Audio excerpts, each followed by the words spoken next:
Nigerian time. We still have to discuss issues around President Tinubu's palliative plans, but we're looking precisely at the public transportation plan, talking about the CNG buses. And I have the special advisor to the President on Media and Publicity here joining me, Ajuri Ngalale.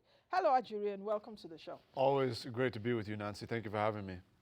Likewise, having you here. Now, let's get started with President Tinubu's plans.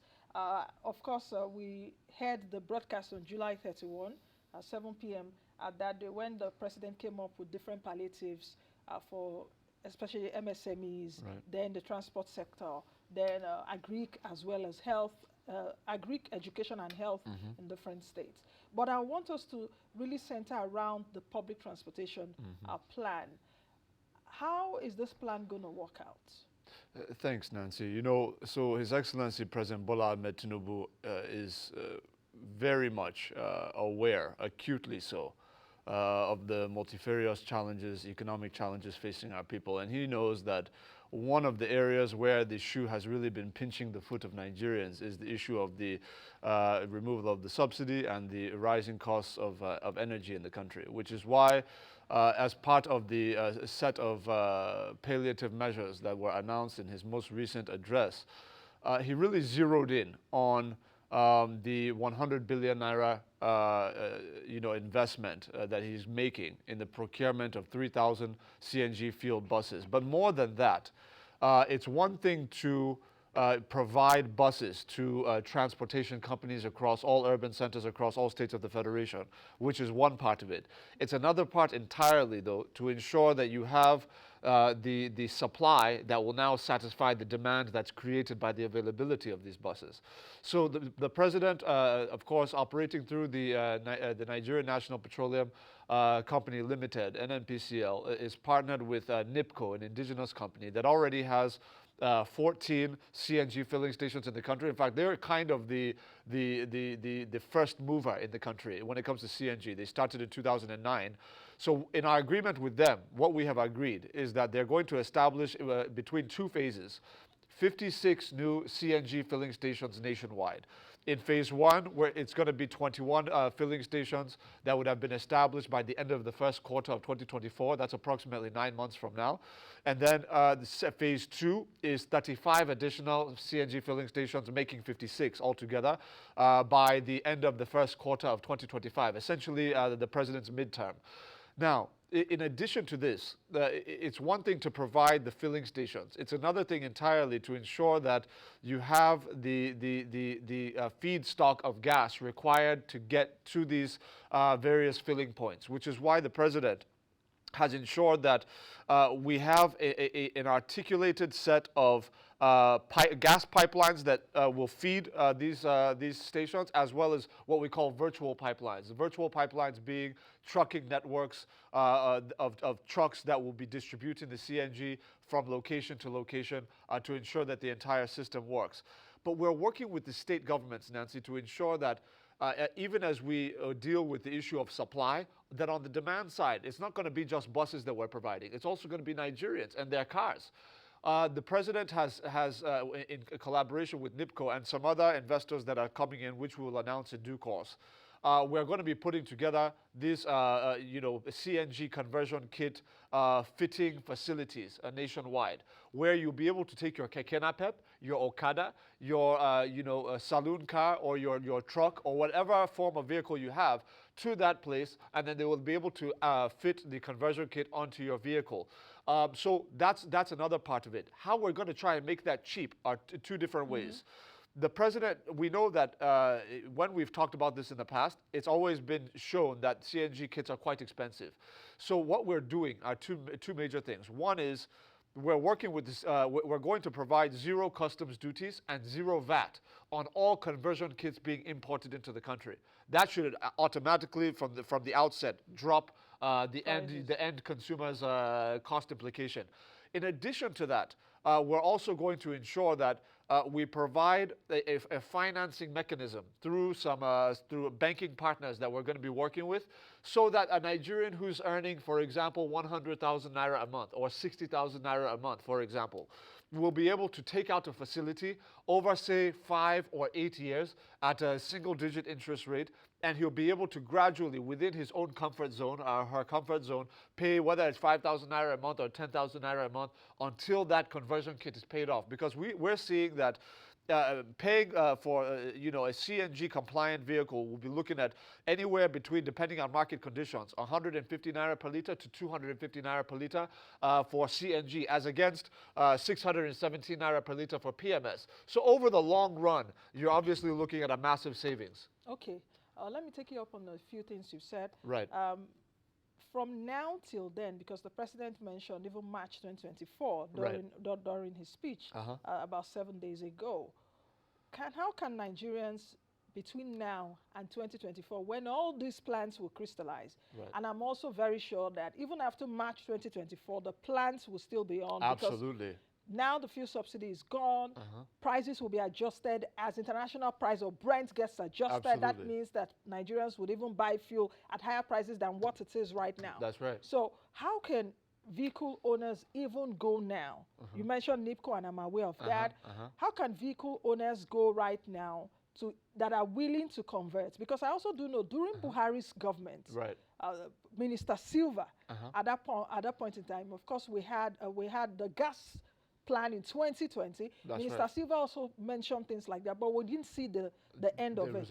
Yeah, so how can Nigerians now take advantage of that, bearing in mind the cost, because the cost to even convert a petrol engine to CNG engine now is about 300,000 naira averagely. Yeah, so how can they get that done even before the financing or facility or whatever it is comes in? Right. So as we speak right now, we have NIPCO has already, I think they have about, if I'm not mistaken, between 6 and 9 facilities around the country where they're already doing conversion of vehicles. I think approximately 12,000 or so vehicles have already been converted across those centers as of now.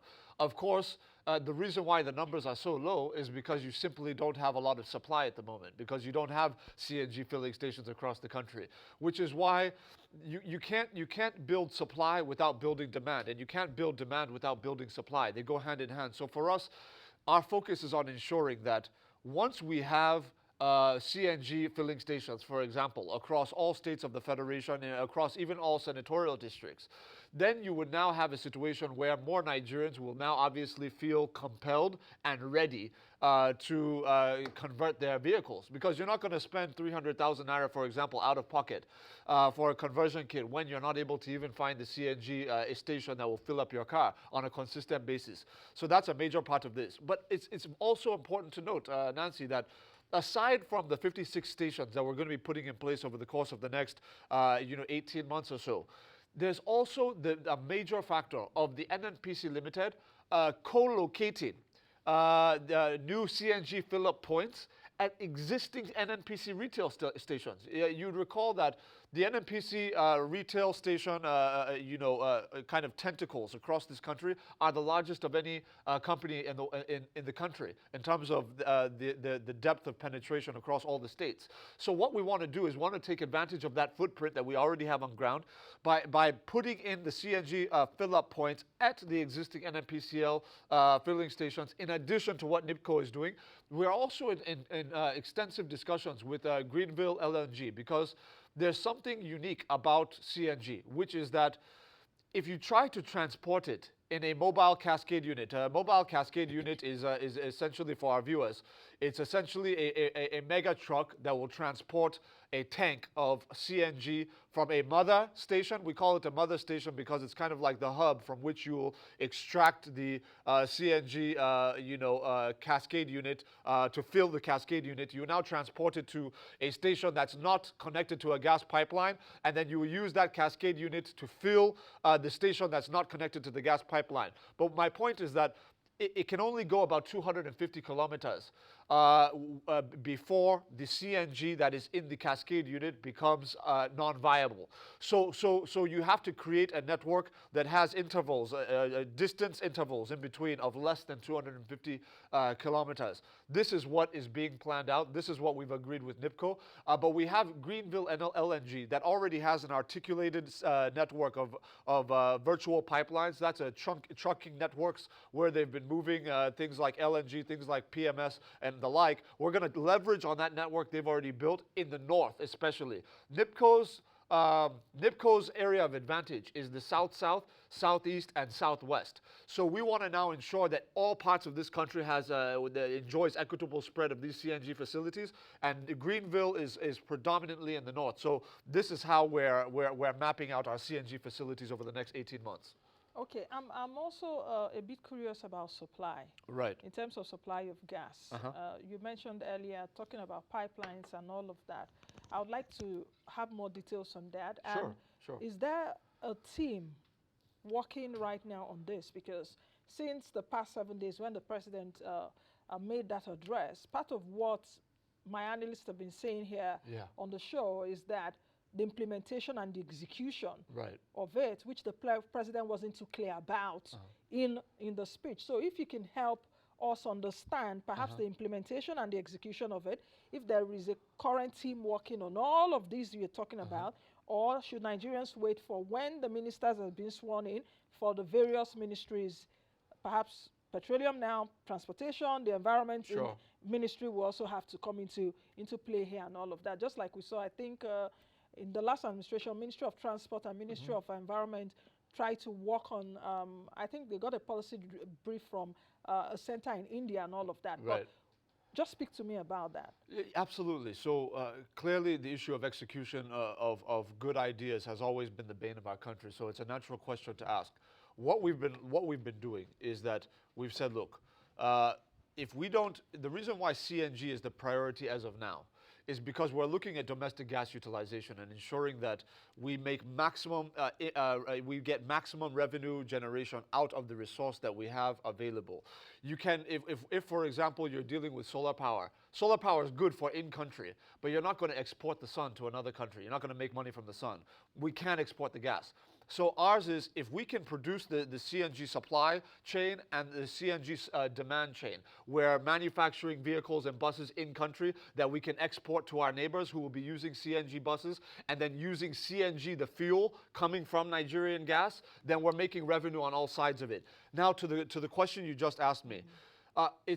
There are two things there. One is that there are permanent secretaries already operating in lieu of the ministers, and they're working collaboratively as part of this effort already. So we're not necessarily sitting down and waiting for the ministers to come in before we start, but there's also an element of state support, where the states have come into this. Because we have, in the past, part of the problem with the program you mentioned, when Minister of State Petroleum Resources, then Timi Silva, was talking about rolling out conversion kits, was that federal government had a fantastic idea. But because the states were not effectively synchronized with the federal government at that time as to how this will roll out, there were a lot of bottlenecks that were encountered. So what Mr. President has done in his wisdom, and being a state administrator for so many years in Lagos, he knew that this must be driven from the states. So what he has agreed with the state governments through the National Economic Council, chaired by the Vice President, Senator Kashim Shettima, is that the states will provide what we will call single window clearance stations, where CNG developers, those who are bringing the filling stations, those who are bringing the CNG bus manufacturing factories and all these various stakeholders, they will be able to go to these single window clearance stations, where they will be able to get all of their compliance certifications, all their regulatory certifications under one roof, instead of chasing one person or the other, bribing this state level regulatory official and the other. Everything is under one house so that everything can be done quickly. In addition to that, the states have agreed that they're going to provide a swift allocation of accessible land plots for the construction of CNG filling stations across their domains. This is critical because if you're coming in to get into CNG retail filling stations and you want to establish them, you need to know that I have my regulatory compliances, I have my plot of land that I can build on, and if these things are done quickly, then it's no longer a bottleneck for the federal government and for the president to call a Total or call this company or that company to come and be establishing these facilities for the benefit of Nigerians. So we're focused on handshake with the states. We're also focused on making sure that all of the investors involved have direct access not just to the state governors, but also to the president himself. He has said to everybody across all sectors, business people, my door is open. We're not going to make you jump through hoops. You're not going to have to wait 3 months waiting for a call from a chief of staff or anything. My door is open to you. We want investors to come in, and I'm going to ensure that I am as accessible to as many people as possible for the sake of developing this country's economy. Are there plans also looking at, apart from CNG, talking about Nigeria has, I think Nigeria has the largest gas reserves in Africa, and even gas reserves are more than our crude right now. Is there another plan in place, not just looking at CNG, perhaps LPG, too, which has a higher calorific value, which can also be used along industrial sector, agriculture, and all of that? Is there also a plan to look at LPG? 100%. Absolutely. A very important point you're making. Away from CNG, though CNG is a bit cheaper than LPG. Right. Yeah, but LPG has its own value, its own exactly. purposes. LPG has its own value. So are we also taking a look at these absolutely options? So you'd be happy to note, at least our viewers, I'm sure you are already aware, that under President Muhammadu Buhari and under the leadership at NNPCL of Malamele Kyari, we had already invested start to completion in a $200 million facility in Oredo, Edo State.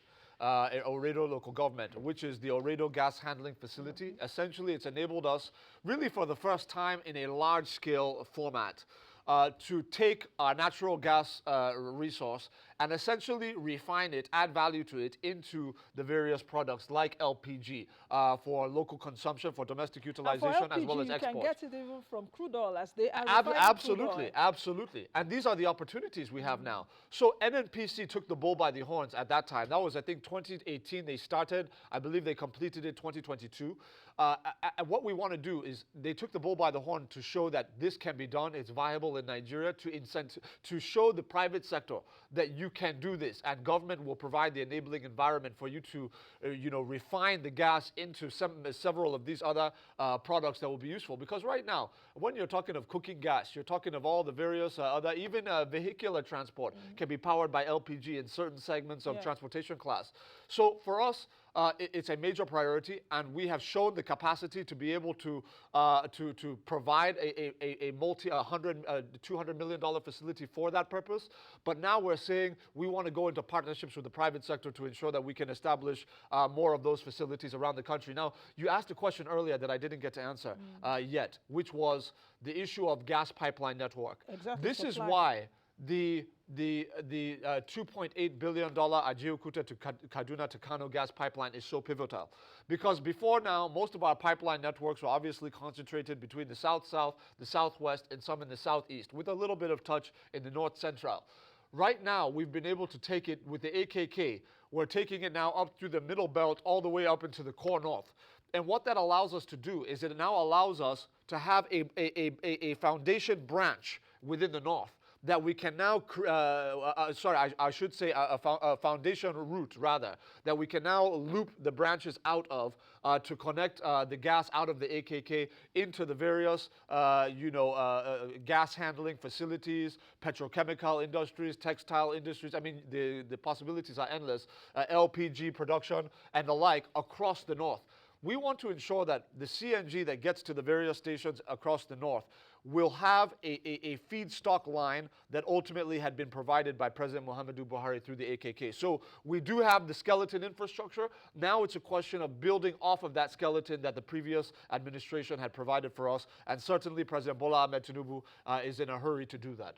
Now, let's go back a bit to financing. And I remember in 2021, the Apex Bank, which is the central bank of Nigeria, came up with a 250 billion naira intervention facility with the Ministry of Petroleum Resources Right. to provide about 3 million jobs in the area of the CNG. So I want to know if that National Gas Expansion Program facility of 250 billion naira is still in line with what the team is going to work on, or perhaps they've even forgotten. So let me remind them that there's a 250 billion naira intervention facility that the Apex Bank announced in 2021 around this issue. So how can we get all of this into the context of what the federal government is planning on doing? Well, I can tell you with certainty that we're not only looking at that facility, we're actually taking it and expanding it. We want it to be much larger than 250 billion. Okay, so it's going to be higher than It's going to be it's provided by the Apex Bank? Well, no, not necessarily. We have there are various financing mechanisms that we're going to be putting in place. Because the Apex Bank has been hammered that is intervening in everything. In everything, right. We're going to diversify that out. We have, I mean, there are other banks that we can work with. There's the Development Bank of Nigeria. There are other banks that we can work with to provide the financing. We can get bits from everybody and put it together. But the focus now is ensuring that once we have the stations on ground, which is why the president is so urgent about this, is because once you have the supply sorted out, the demand is easy. The demand naturally follows the supply. Once the stations are there and Nigerians see the stations in their neighborhoods and in their cities, then the Nigerians will be now ready to say, look, okay, we have seen it. We know supply is steady. We know it's now worth our money to now go and obtain a small single interest rate loan for a CNG conversion kit that maybe I'll be paying 5,000 naira a month, 10,000 naira a month, but now I'm saving by a factor of 3 or 4 times the cost of what I would have paid if I was paying for PMS on a weekly or day-to-day basis. So we don't want to put the cart before the horse. We want to make sure the horse is staying in front of the cart. We believe that the 9-month time frame, which is very, very aggressive and very ambitious. We're talking about brick and mortar. We're talking about linking gas pipelines to these facilities. We want to be able to come out and tell Nigerians, yes, you'll have immediate relief tomorrow. We would love to do that, but that would be a lie. Okay. So we want to stay on the path of truth and tell people what they can truly expect within time frames that we know we can achieve. Okay, Ajuri, we'll have to leave like in the next 2 to 3 minutes. Right. The 3,000 CNG field buses that the president mentioned. Yes. People are saying that that's too little. It won't go around because 3,000 alone for Lagos, let alone for other states. So how did the government come about that number? Then we're talking about supply of these buses. Yes. Are local manufacturers like Inosim being looked at? Are local assembly, car assembly plants also still looked at? Absolutely. What is the importation component part of it in terms of the CNG buses that will be imported? What is the component? Then thirdly, the facilities you've mentioned, for example, like NIPCO or other retail outlets that will take advantage of this. Yeah. Is the team also thinking of how to perhaps intervene in terms of finances to help these companies as it were? Can those companies also be part of the 75 billion naira intervention that the president had announced for 75 enterprises, or will there be something that will be separated for these categories of companies? This is great question. Fantastic. So NIPCO is, I can tell you authoritatively that NIPCO is already, the partnership involves government providing certain financial guarantees for them in terms of loan facilities that they will use to do what they're going to do in terms of the provision of filling stations and the like that we've talked about, CNG conversion factories, kit fitting factories and all of that. So government funding is already part of the structure. So we are going to be supporting the companies that engage with us on this endeavor. So that's one. The second one is on the issue of buses. It is absolutely fair for any Nigerian citizen looking at the number 3,000 CNG fuel buses, 20 seaters each, to say that this is insufficient given the level of demand in the country for such a facility. We agree. But we also are realistic about the constraints we face in terms of the finances, number one, and then number two, the availability of these buses. So what we've done is we've already said that there's going to be 0 VAT and zero customs duty, not just on the CNG conversion kits, like I mentioned earlier, to drive the price down, but also on the importation of the assembly parts that would now be locally assembling these, that would lead our people to now locally assemble these buses in country. So whether we import the fully finished buses or whether we import the parts that our people will now come together to assemble for Nigerians to use, whichever way it goes, or the combination of both, I would imagine will probably be involved.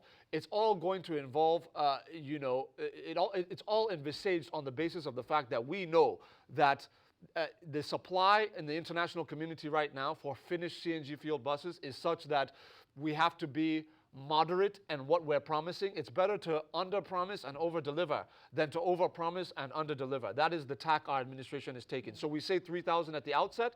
We equitably distribute that across the states. And then we now put into place the policies to ensure that the Innocent Motors and some of the other companies like Proforce and many of the other companies demonstrating interest or expressing interest, that we also empower them through economic incentives, tax reliefs. We already have an automotive policy that has set in place 5 years worth of tax relief for those who want to assemble automotive vehicles within the country. This is the way to go. So we're going to be moderate in what we're promising, but we're going to deliver on what we are promising. Ajuri, so many questions to ask you, but we've got to go. Sure. And I know you've got to go too, because a lot of things coming through my head. Absolutely. Right I'll be back. I'll be back. I'm your servant, Nancy. You know that. I'm back. You know, quite a whole lot, because if we take a look at the 3,000 across 36 states, that means each state will as be a getting starting point. Yes. Each state will be getting like eight buses, while each local government 3 buses as well. But I also these are just handouts, so yes. these are not the ones. This is not the total figure of CNG buses that will be coming in. These are just the ones government is giving out.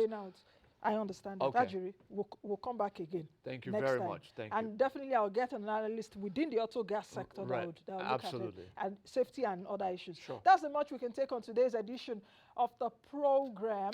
Thank you all for watching. Please join us again tomorrow. Moneyline with Nancy. It is be the best you can be. I'm going to change that you want to see. I am Nancy Nigerian. He is Ajuri Ngalale, special advisor to the president on media and publicity. Bye for now.